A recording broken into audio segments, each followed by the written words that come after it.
السلام عليكم ورحمة الله وبركاته. الحمد لله رب العالمين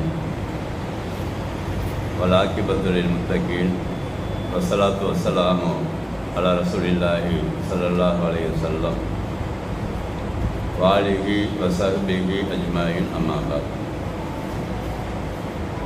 கண்ணியமிக்க எல்லாம் அல்ல அல்லாஹ் சுப்ஹானஹு வ தஆலாவின் நல்லடியார்களே, சகோதரர்களே, அல்லாஹுடைய கிருபையால் நம்முடைய அக்ஸா மஸ்ஜிதில்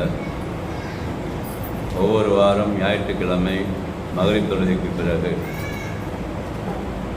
உலக மக்கள் அனைவருக்கும் நேர்வழி காட்டியாக அல்லாஹ் இறக்கி அருளி இருக்கிற இந்த அல் குர்ஆனை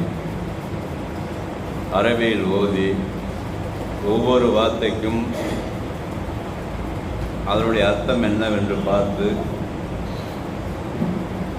அதன் மூலமாக நாம் எதை புரிந்து கொள்கிறோம், புரிந்து கொண்ட அடிப்படையில் நம்முடைய வாழ்க்கையை எப்படி அமைத்துக் கொள்வது, அந்த குர்ஆன் வசனங்கள் மூலமாக நமக்கு என்ன படிப்பினை இருக்கிறது போன்ற பல விஷயங்களுக்காக நாம் இந்த முயற்சியை செய்து வருகிறோம்.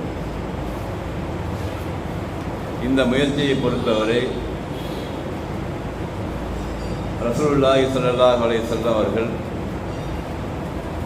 ஈமான் கொண்டு அல்லாஹ்வை நம்பி மறுமையை நம்பி வாழ்கிறவர்களை ஒரு வட்டத்துக்குள் வைத்து உபதேசம் என்ற பெயரில் அல்லாஹ் சொன்ன விஷயங்களை எப்பொழுதுமே சொல்லிக்கொண்டே இருப்பார்கள். பஜர் தொழுத பிறகு எப்பெல்லாம் சந்தர்ப்பம் கிடைக்கிறதோ அப்பெல்லாம் சொல்லிக்கொண்டே இருப்பார்கள். ஏனென்றால் மனித மனத்தை பொறுத்த வரைக்கும் அது எப்போது வேண்டுமானாலும் மாறக்கூடிய தன்மை உடையதாக அல்லாஹ் படைத்து வைத்திருக்கிறான். அதன் காரணத்தினால தான் நமக்கு ஜும்மா இருக்கிறது, தொழுகை இந்த நேர தொழுகை இருக்கிறது. அதுக்கு பிறகு இது போன்ற குர்ஆன் வகுப்புகள், ஹதீஸ் வகுப்புகள், இன்னும் அல்லாஹ்வை பற்றிய நினைப்புகள், இவைகளெல்லாம் நாம் சரியாக பயன்படுத்தி கொள்ளும் பொழுது அல்லாஹ் நமக்கு தந்த அந்த அருட்களை விட்டு தூரமாகாத ஒரு வாய்ப்பு நமக்கு வந்துவிடும். அதுக்கு தான் இந்த குர்ஆன் வகுப்புகள், ஹதீஸ் வகுப்புகள், குர்ஆனை ஓதி அது என்ன சொல்கிறது என்று பார்க்கிறது, ரசூலுல்லாஹ்வுடைய வழிமுறை தெரிந்து கொள்வது. எதுக்கு தான் நம்மை நாமே ஒரு கட்டுக்குள் வைத்துக்கொண்டு நாம் எதிர்பார்த்து காத்திருக்கிற மறுமையை நோக்கிய பயணம் எந்த விதமான டிஸ்டர்ப் இல்லாமல், இடர்பாடு இல்லாமல் நாம் மறுமையை நோக்கிய பயணம் இருக்க வேண்டும் என்பதற்கு தான், வேறு ஒன்றும் காரணம் கிடையாது. அதில் அல்லாஹ்வுக்கு பார்த்த சில பேர்களுக்கு வாய்ப்பு தந்திருப்பான், சில பேர்களுக்கு வாய்ப்பு அளிக்க மாட்டான், அல்லது தானாகவே அவர்கள் வாய்ப்பை எடுத்துக்கொள்ள மாட்டார்கள். அதை பற்றி நம்ம விமர்சனம் செய்ய முடியாது. ஏன்னா அல்லாஹ் யாருக்கு நாடுகிறானோ அவர்களுக்குத்தான் சில செய்திகளை கூட காதில் விழ வைப்பான். பல பேர்களுக்கு காதில் விழாத சந்தர்ப்பம் கூட இருக்கலாம். அப்போ அதையெல்லாம் கணக்கில் கொண்டு இந்த நேரம் என்பது இன்றைக்கு ஞாயிற்றுக்கிழமை எவ்வளோ வேலைகளுக்கு மத்தியில் ஒரு நாள் நமக்கு ஒரு ரிலாக்ஸாக இருக்கிறோம் அப்படிங்கிற அடிப்படையில் தான் இந்த கிளாஸுகள் ஆரம்பிக்கப்பட்டு தொடர்ந்து அல்லாஹ்வுடைய கிருபையால் நடந்து கொண்டிருக்கிறது. இதனுடைய கண்ணியத்தை, மதிப்பை புரிந்து கொள்ள வேண்டுமானால் இதனுடைய நன்மையை பற்றி நாம் அதிகமாக தெரிந்து கொள்ள வேண்டும். என்னென்னு சொன்னாக்கா, இது சாதாரண சபை கிடையாது. சாதாரணமாக ஒரு பொதுக்கூட்டமோ அல்லது ஒரு மாநாடோ அல்லது ரோட்டில் கோஷம் போட்டு போகிறதோ அந்த சட்டத்தில் உள்ளது கிடையாது. இந்த சபையை பொறுத்த வரைக்கும், இந்த சபையை பொறுத்த வரைக்கும் மலக்குகள் சாட்சி சொல்கிறார்கள், நன்மைகள் எழுதப்படுகிறது, பாவங்கள் மன்னிக்கப்படுகிறது. ஒருவேளை அங்கே சொல்லப்பட்ட அந்த விஷயங்கள் மூலமாக நம்முடைய மனநிலையில் ஏதாவது மாற்றம் ஏற்படுமானால் மிகப்பெரிய தாக்கத்தை நம்முடைய உள்ளத்தில் அல்லாஹ் ஏற்படுத்தி விடுவான். சாதாரண 2 பேர் அமர்ந்தாலும் சரிதான், எங்கெல்லாம் அல்லாஹ்வை பற்றியும் ரசூலை பற்றியும் பேசப்படுகிறதோ அங்கெல்லாம் மலக்குகள் சூழ்ந்து கொள்கிறார்கள். தங்கள் இறக்கைகளால் அவர்களுக்கு அருள் பாலிக்கிறார்கள் என்றெல்லாம் நிறைய ரசூலுல்லாஹி ஸல்லல்லாஹு அலைஹி வஸல்லம் இதனுடைய சிறப்பை பற்றி சொல்கிறாங்க. அதெல்லாம் நம்ம முதல்ல ஞாபகம் வச்சுக்கணும். அப்போ தொடர்ந்து தொலை வரக்கூடிய நமக்கு தெரியும், நம்ம பள்ளியில் இப்போ ஞாயிற்றுக்கிழமை 10 நிமிஷம் பேசுகிறாங்க, செவ்வாய்க்கிழமை பேசுகிறாங்க, அதுக்கெல்லாம் கொஞ்சம் நேரம் ஒதுக்கி இதை சரியாக பயன்படுத்தி கொள்ளும்போது இன்ஷா அல்லாஹ் இன்னும் சிறப்பாக நம்முடைய மனநிலை மாறுவதற்கு வாய்ப்பாக அது அமைந்துவிடும். அதெல்லாம் நீங்கள் வந்து அந்த நேரங்களை ஒதுக்கி வச்சுக்கொண்டு ஒரு 10 நிமிஷம் தான், ரொம்ப நம்ம பேசலை. விளக்கம் என்ற பெயரில் குர்ஆனுக்கு விளக்கம்னு சொன்னால் சொல்லி மாளாது. ஒரு வசனத்தை எடுத்துக்கொண்டு பேச ஆரம்பித்தோம்னாக்கா அது சம்மந்தமாக ஹதீஸ் இருக்குது, வரலாற்று சம்பவங்கள் இருக்குது, நிறைய இருக்குது. அதெல்லாம் இந்த 10 நிமிஷத்தில் பேச முடியாது. இருந்தாலும் சுருக்கமாக எது நமக்கு தேவைப்படுகிறதோ அதை மாத்திரம் சுருக்கமாக சொல்லிட்டு குறைஞ்சபட்சம் ஒரு 10-15 நிமிஷத்துக்கு கூட முடிச்சுக்கிறோம். காரணம் என்று சொன்னால் சுறுசுறுப்பான நேரத்தில் இதில் வந்து மனம் வந்து செலவழிஞ்சக்கூடாது என்பதற்காக. அதுக்காக தான் ஒரு சூறாவே நாம் வந்து எடுத்தோம். சூரத்துல் ஆராஃப் என்று சொல்லக்கூடிய குர்ஆனில் 7வது அத்தியாயத்திலேயே அந்த சூறாவை தொடர்ந்து பார்த்துக்கிட்டு இருக்கிறோம். அது கடந்த வாரம் நம்ம பார்த்தோம், என்ன பார்த்தோம்? 20வது வசனம் பார்த்தோம். அதில் வந்து சைத்தான் ஆதம் அலைஹிஸ்ஸலாம் அவர்களையும் அவருடைய மனைவி அவங்க 2 பேரும் எப்படி கெடுத்தான் என்ற விஷயத்தை இறுதியாக பார்த்துருந்தோம். எப்படி கெடுத்தான் அவன்? வஸ்வஸலஹுமு ஷைத்தான், அவங்க 2 பேரோட உள்ளத்தில் வந்து ஒரு தப்பான எண்ணத்தை போட்டான், சந்தேகத்தை ஏற்படுத்தினான். யுபதியலகுமா, அவங்க 2 பேருக்கும் வெளிப்படுத்துவதற்காக, வெளியாக்க வேண்டும் என்பதற்காக, மா உரிய அணுகுமா, எதை கொண்டு அவர்கள் மூடி இருந்தார்களோ, எதை கொண்டு அல்லாஹ்வால் அவர்கள் வந்து மறைக்கப்பட்டிருந்தார்களோ, இப்படி அர்த்தம் இருக்கிறது. உரிய அணுகுமான்னு சொன்னால் அவங்க 2 பேருக்கும் அல்லாஹ் ஏற்கனவே மறைவிடங்கள் தெரியாமல் மூடி மறைப்பதற்காக ஏதோ ஒரு விஷயத்தை அல்லாஹ் வைத்திருக்கிறார். அது விளக்கமாக அல்லாஹ் சொல்ல. உரிய என்ற வார்த்தைக்கு என்ன அர்த்தம்னாக்கா மறைக்கப்பட்டிருந்தது. எது மறைக்கப்பட்டிருந்தது? செவ்வாத்திக்குமா, அவர்களுடைய மறைவிடங்கள் மறைக்கப்பட்டிருந்தது. அதை வெளிப்படுத்த வேண்டும் என்ற எண்ணத்தோடு சைத்தான் அவர்களுக்கு வந்து தந்திரம் செய்தான் அப்படின்னு அல்லாஹ் சொல்கிறான். இப்போ கால மா நகாக்குமா ரப்புக்குமா, அவன் கேட்குறான் சைத்தான் போய் அவங்க 2 பேர்ட்டையும், என்ன காரணத்தினால அல்லாஹ் இந்த மரத்தை நெருங்க வேண்டாம் என்று உங்களுக்கு தடை செய்தான் தெரியுமா அப்படின்னு கேட்குறான். யார் கேட்குற? சைத்தான் கேட்குறான். அப்போ அது சொல்கிறான், ஹாதிகி சஜரத்தை இல்லான் தக்குனா மலை கைலி அவர் தக்குனா மினல் ஹாலிதீன், நீங்கள் 2 பேரும் இந்த தோட்டத்திலேயோ அந்த சொர்க்கத்திலேயோ ஏதோ ஒரு அர்த்தம், இந்த தோட்டத்தில் நீங்கள் நிரந்தரமாக இருந்துருவீங்க, காலம் காலமாக இருந்துருவீங்க, அல்லது 2 பேரும் மலக்காகிடுவீங்க இங்கே போனீங்கன்னு சொன்னாக்கா அதை வந்து அல்லாஹ் விரும்பலை. அதனால தான் உங்களை வந்து அந்த மரத்துக்கிட்ட போவேன்னு நல்லா சொல்லியிருக்கிறான்னு சொல்லி ஒரு தந்திரத்தை உள்ளத்தின் அடித்தளத்தில் ஒரு சந்தேகத்தை வந்து சைத்தான் ஏற்படுத்துகிறான். சந்தேகத்தை ஏன் ஏற்படுத்துகிறான்? சந்தேகத்தை ஏற்படுத்தி அதன் மூலமாக கிடைக்கிற பலனை அனுபவிப்பை தான் சைத்தான். நல்லா புரிஞ்சிங்க. சைத்தானை பொறுத்த வரைக்கும் அவனுடைய பண்புகளில் சந்தேகத்தை முதல்ல ஏற்படுத்துவான். உலகத்தில் சந்தேகத்தை ஏற்படுத்தி அதன் மூலமாக அல்லாஹ்வுக்கு மாறு செய்கிற ஒரு விஷயத்தை வந்து அவன் வந்து ட்ரை பண்ணி பார்ப்பான். ட்ரை பண்ணி பார்த்து சில பேர்ட்ட வந்து வெற்றி பெற்று விடுவான், சில பேர்ட்ட தோற்று விடுவான். இப்போ முதல்ல வந்து இந்த தந்திரத்தில் சைத்தான் வந்து வெற்றி பெற்று விட்டதாக அல்லாஹ் இங்கே பதிவு செய்கிறான். அது இன்னும் என்ன சொல்கிற அர்த்தாயத்தில் இப்போ காசமகுமா, இன்னும் நான் சத்தியம் பண்ணுகிறேன். காசமை என்று சொன்னால் நான் உங்களுக்கு சத்தியம் பண்ணுகிறேன். இன்னே லக்குமா லமினன் நாசிகேன், நான் யார் தெரியுமா? உங்களுக்கு வந்து நல்ல உபதேசம் செய்யக்கூடிய ஆள் தான்.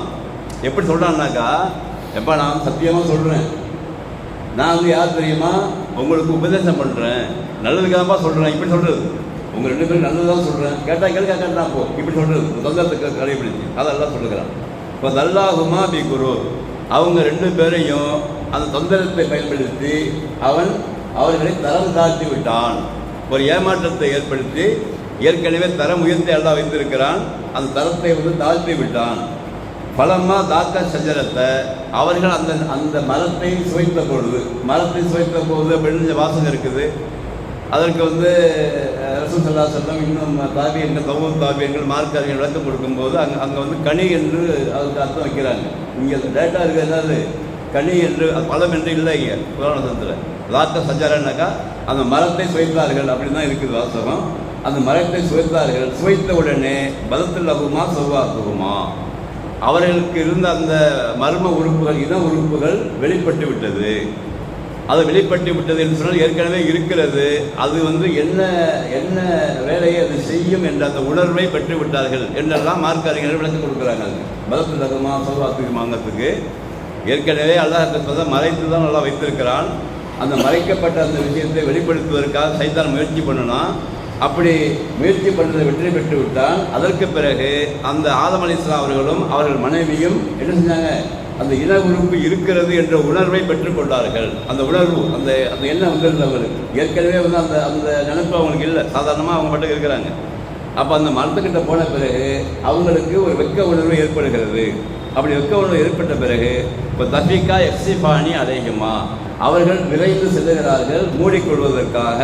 எப்படி மின் வரைக்கல் ஜன்ன, அந்த தோட்டத்தில் இருக்கிற இலைகளை எடுத்துக்கொண்டு தங்களுடைய மர்ம உறுப்புகளை மூடிக்கொள்வதற்காக அப்படியே ஓடுறாங்க. தஃபீகா என்று சொன்னால் விரைந்து ஓடுகிறார்கள், 2 பேரும் ஓடுறாங்க.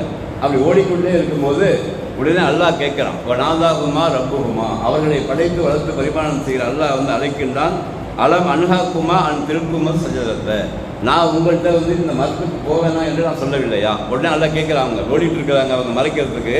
ஓடிட்டு இருக்கும் பொழுது அல்லாஹ் உடனே ஸ்டாப் பண்ணி கேட்குறான், ஏப்பா இருக்கிறதே நான் சொல்லவில்லையா, அந்த மரத்துக்கிட்ட போவேனா நான் சொல்லவில்லையா அப்படி கேட்குறான். அக்குள்ளக்குமா இன்னும் சைத்தான் அலக்குமா அதுவும் முபீன், உங்கள் 2 பேருக்கு சொல்லலையா சைத்தான் பகிரங்கமான எது என்று சொல்லவில்லையா அப்படின்னு அல்லாஹ் கேட்கிறான்.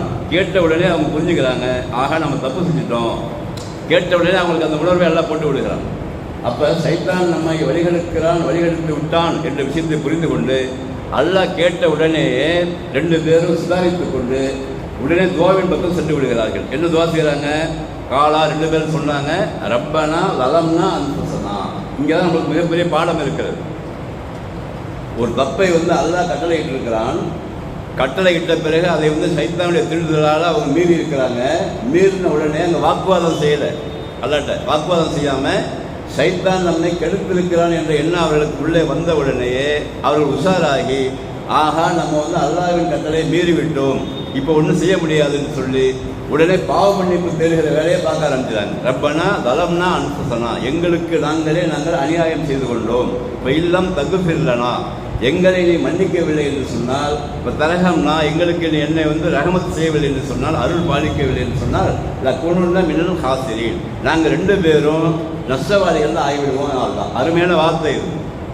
இந்த வார்த்தையை அல்லாஹ்வே கற்றுக் கொடுத்தார் என்று வேறு இடங்களில் குரானில் வருது. அவங்களாம் சொல்லலை இந்த வார்த்தையை. இந்த சொல்லிக் கொடுத்த வார்த்தை இருக்குல்ல, இந்த வார்த்தையை கூட அவர்களாக இமேஜ் பண்ணி கற்பனை பண்ணி சொல்லலை, மாறாக நாம் தான் கற்றுக் கொடுத்தோம் என்று வேறு இடங்கள் எல்லாம் பதிவு செய்யும். அதை அடுத்த வாரம் பதிச்சாலாம் எந்த அல்லா சொன்னான்னு குரானில் இருக்குது வசனம். அப்போ ஒரு விஷயத்தை சைத்தானுடைய தீண்டுதலால் பாவம் செய்து விட்டோம் என்று முதல்ல நாம் வந்து உள்ளத்தில் நினைக்கிறோம். இது மூலமாக இந்த படிப்பினை நம்மளுக்கு, அதாவது தவறு செய்யக்கூடிய எல்லாரும் இருக்கும். நம்ம எல்லாரும் யாரும் இலக்கியம் யாரும் கிடையாது. உலகத்துடைய எல்லா மக்களுமே எல்லாருமே ஏதோ ஒரு வகையில் தப்பு செய்வோம். தப்பு செய்த பிறகு அந்த தப்பில் வந்து நிலைத்து இருக்காமல் அல்லாஹ்வின் பக்கம் மீள்கிறதுக்கான வாய்ப்பு என்ன என்று சொன்னால், அந்த தப்பை உணர்ந்து அல்லாஹ்வின் பக்கம் செல்வது தான். இதில் கூட என்ன சில பேருடைய பண்பாக சைத்தான் என்ன போடுவானா, தப்பு செஞ்சுட்டே இருக்கு, அங்கே போகாத, தப்பு செஞ்சுருக்கில்ல, அப்போ நீ வந்து லாயக்கு இல்லை, தப்பு செஞ்ச பிறகு அல்லாட்ட பாவ மன்னிப்பு தருவதற்கு லாயக்கு இல்லைங்கிற மாதிரி இன்னும் சில பேருக்கு அல்லா சைத்தான் போட்டுருவான். அப்படி கிடையாது. எவ்வளவு தப்பு செஞ்சாலும் நம்மை மன்னிப்பதற்கு தகுதியானவன் அல்லாஹ் மாத்திரம்தான் என்ற விஷயம் இது உள்ள விளங்குது. எவ்வளவு தப்பு செய்யும், என்ன தப்பு செஞ்சாலும் சரி அல்லாஹ் தான் மன்னிப்பான். அதில் வந்து உள்ளத்தை அளித்ததில் அல்லாஹ் மன்னிக்க மாட்டான் என்ற எண்ணம் நமக்கு வரக்கூடாது என்ற பாடமே இது உள்ளே இருக்குது. நிறைய இடங்கள் எல்லாம் பதிவு செய்யலாம். யா இபாதி அல்லதீன் அஸ்ரஃபு அலா அன்ஃபுஸிக்கும் லா தக்னது மின் ரஹ்மத்தில்லா, நீங்கள் இந்த உலகத்தில் இருக்கிற அடியார்களே, நீங்கள் அதிகமாக உங்களுக்கு நீங்களே தப்பு செஞ்சிருக்கிறீங்க, ஆனால் கண்டிப்பாக அல்லாஹ் வந்து தப்பை மன்னிப்பான் என்ற எண்ணம் உங்களுக்குள்ளே வரணும். தப்பை மன்னிக்க மாட்டான் என்று நினைத்தாலே அது வந்து இன்னொரு பக்கம் சிறுக்கள் பக்கம் கொண்டு போயிடும். அப்போ மன்னிப்பதற்கு தகுதியானவன் அல்லாஹ் ஒருவன் தான். அவனுக்கு எந்த வார்த்தையை சொல்லி பாவ மன்னிப்பு தேட வேண்டும் என்று சொல்லி அல்லாஹ் கற்றுக் கொடுத்துருக்கிறான். அந்த வார்த்தையைத்தான் ஆதம் அலைஹிஸ்ஸலாம் அவர்களும் ஹவ்வா அலைஹிஸ்ஸலாம் அவர்கள் சொன்னதாக அல்லாஹ் பதிவு செய்கிறான். அப்போ தப்பை உணர்ந்து அல்லாஹ் இடத்துல பாவ மன்னிப்பு தேடினால் அல்லாஹ் மன்னிக்க தயாராக இருக்கிறான். அல்லாஹ் அவர்களை மன்னித்தான். மன்னித்த பிறகு அல்லாஹ் வந்து என்ன ஏற்பாடு அவர்களுக்கு செய்தார் என்பதை தொடர்ந்து அல்லாஹ் பேசுகிறான். இன்ஷா அல்லாஹ் அதை வருகின்றவர்களை பார்ப்போம். அல்லாஹ் சுப்ஹானஹு வ தஆலா குர்ஆன் மூலமாக கிடைக்கிற படிப்பினை பெற்று அதனுடைய விஷயங்களை விளங்கி நடைமுறைப்படுத்தக்கூடிய பாக்கியத்தை எனக்கு உங்களுக்கு தருவானாக. வாஹிர் தாவானா அல்ஹம்துலில்லாஹி ரப்பில் ஆலமீன். அஸ்ஸலாமு அலைக்கும் வரஹ்மத்துல்லாஹி வபரகாத்துஹு. சுப்ஹானக அல்லாஹும்ம வ பிஹம்திக அஷ்ஹது அல்லா இலாஹா இல்லா அன்த அஸ்தக்ஃபிருக்க